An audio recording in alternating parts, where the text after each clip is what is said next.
Muito bom dia, muito bom estar aqui com vocês mais uma vez aqui no Caminho do Espiritismo, trazendo as obras de Allan Kardec para nosso estudo, para nosso ilustrar, nosso conhecimento.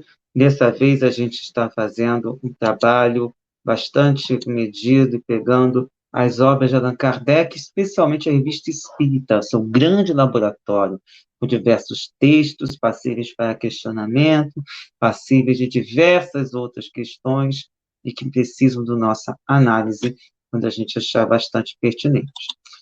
E hoje a gente vai analisar um texto atribuído ao Espírito Georges, que trata do tema o castigo. Coisa interessante e singular, já que, no geral, a gente tem essa noção de que não existe castigo, mas consequência dos nossos equívocos e de tudo que a gente praticou que é desviado em relação à lei divina. E nesse texto, o Espírito George nos diz?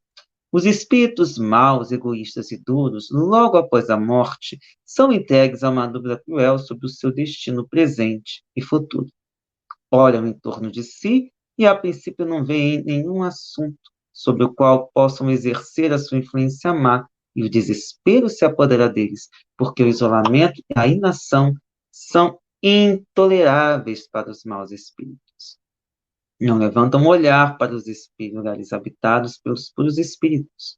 Consideram o que os cerca e, em breve, tocados pelo abatimento dos espíritos fracos e punidos, lançam-se a eles como uma presa, armando-se com a lembrança de suas faltas passadas, frequentemente reveladas por seus gestos irrisórios. Não lhes bastando essa zombaria, caem sobre a terra como abutres esfaimados, e procura entre os homens a alma que dará mais fácil acesso às suas tentações. Dela se apoderam, exaltam-lhe a cobiça, procuram extinguir a fé em Deus, e quando, enfim, donos de sua consciência, veem a presa dominada e estendem sobre o tudo o que se aproxima de sua vítima, o contágio final. Então, essa vivência que o próprio Espírito está dizendo é uma realidade na qual os espíritos que ainda estão muito voltados para a matéria, muito voltados para os sentimentos perversos, acabam se envolvendo. Em vez de eles aceitarem a nova realidade, muitas vezes eles repelem essa nova realidade e acabam se deixando envolver por essa situação difícil que muitas vezes vai resultar naquilo que costumamos chamar de obsessão espiritual, que é essa influência de espíritos ainda muito ignorantes da lei divina e que acabam envolvendo irmãos também desavisados e muitos voltados para as suas paixões, seus vícios, e são exaltados nesse sentido. Esse é um dos pontos que muitas vezes escapam à realidade da maioria das pessoas. Que o que atrai esses irmãos a nós somos nós mesmos, com as nossas paixões, os nossos vícios. E eles que têm vícios semelhantes acabam, digamos, aderindo a essa situação. Então, ficamos nessa simbiose, um alimentando o outro, com nossos pensamentos voltados para esse tipo de possibilidade, esse tipo de comprazimento, e assim vamos continuando num patamar bastante difícil, até que chega uma situação cada vez mais delicada. Muitas vezes isso acontece por vingança, mas nem sempre, porque basta que nós tenhamos essa vontade de praticar algum mal e teremos a ajuda desses irmãos com objetivos maldosos também. E lembrando que nenhum deles está eternamente voltado para o mal, nem nasceu voltado para isso, mas temporariamente está desviado da lei divina por ignorância ou negligência. Devemos nunca nos esquecer que muitas vezes nós entramos em contato com essa lei divina, mas preferimos ignorá-la porque não nos interessa esse tipo de atitude. O que nos interessa é exatamente o contrário, é agir conforme nos é mais conveniente. E aí nos diz o Geórgios: o espírito mau que dá vazão à sua raiva é quase feliz. Muito interessante essa expressão, quase feliz. E o Geórgios continua: ele sofre apenas os momentos em que não age, ou quando o bem triunfa sobre o mal. E assim, no momento em que ele para de agir, nem há consciência a maldade que ele praticou. Por isso que ele tenta agir sem pensar nessas maldades. E é talvez as maiores dificuldades que muitas vezes encontramos durante as nossas reuniões mediúnicas, em que nós vemos, levamos isso em conta e muitas vezes acabamos tendo que pressionar, pressionar, pressionar, até que esse espírito acorde para a vida. E é o tempo todo a gente tentando convencer, a gente tentando conversar, a gente tentando mostrar que existe um outro caminho, que não apenas esse da maldade, esse de prejudicar irmãozinhos em situações difíceis também. E continua Georges. Entretanto, escoam-se os séculos e o mau espírito sente-se de súbito invadido pelas trevas.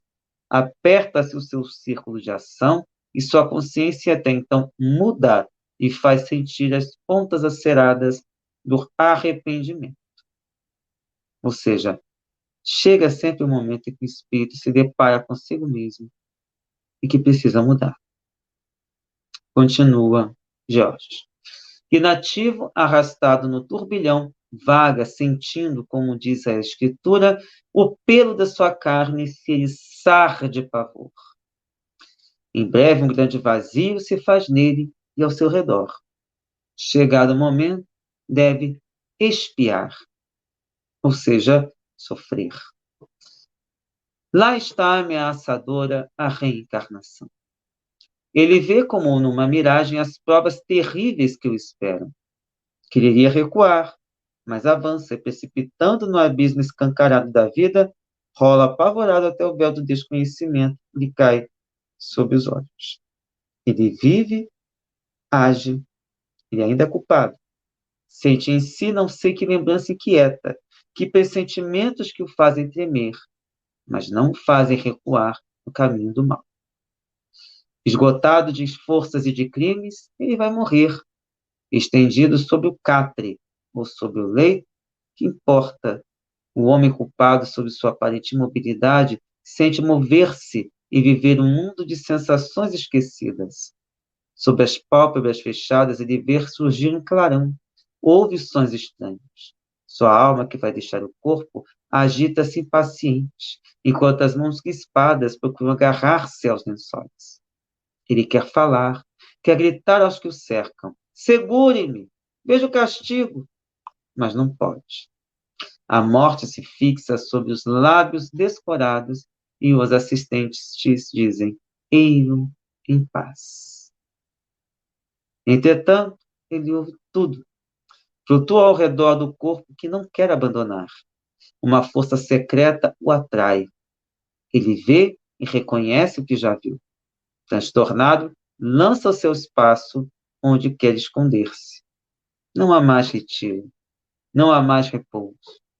Outros espíritos lhe devolvem o mal que ele fez. E castigado, ridicularizado, confuso, por sua vez, ele erra e errará, até que o divino clarão deslize sobre o seu endurecimento e esclareça, para lhe mostrar o Deus vingador, o Deus triunfante de todo o mal, mal que ele só poderá apaziguar à força de gemidos e de expiações. Então, esse quadro pintado pelo Georges mostra a sensação de um espírito que passa por essa fieira da ignorância, passando por praticar maldades, e que tem que passar por uma forma de rever todo esse processo, uma espécie de revisão de consciência, para que possa retomar o caminho do bem. E o caminho do bem somente existe um, que é o caminho da lei divina. E esse é um relato, talvez específico, mas não deixe de ter um certo padrão para aquilo que nós acostumamos a receber nas reuniões mediúnicas, espíritos em grande sofrimento, e que muitas vezes, quando percebem que o caminho para o qual eles estão indo é vazio, o caminho da vingança, o caminho do horror, o caminho do ódio, eles acabam se deparando com esse vazio. E a angústia é tão grande que eles não se inquietam, mas somente há um caminho, que é o caminho do amor, o caminho da paz, o caminho da harmonização com os inimigos, o caminho de refazimento, de melhoria, de evolução. Então, essas ideias de Deus vingador é uma coisa que, na verdade, não nos cabe, porque Deus não se vinga de ninguém. O que nós temos é esse despertar da consciência e essa percepção de que erramos e que não há outro caminho senão acertar. E o que é mais importante que a doutrina espírita nos esclarece é que é sempre possível retomar o caminho do bem. Mas é claro, se nós praticamos algo mal, nós devemos reparar esse mal.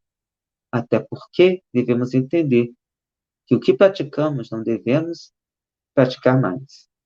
E que muitas vezes somente há uma maneira de entendermos, que é sentido na pele da outra pessoa. E isso se chama alteridade.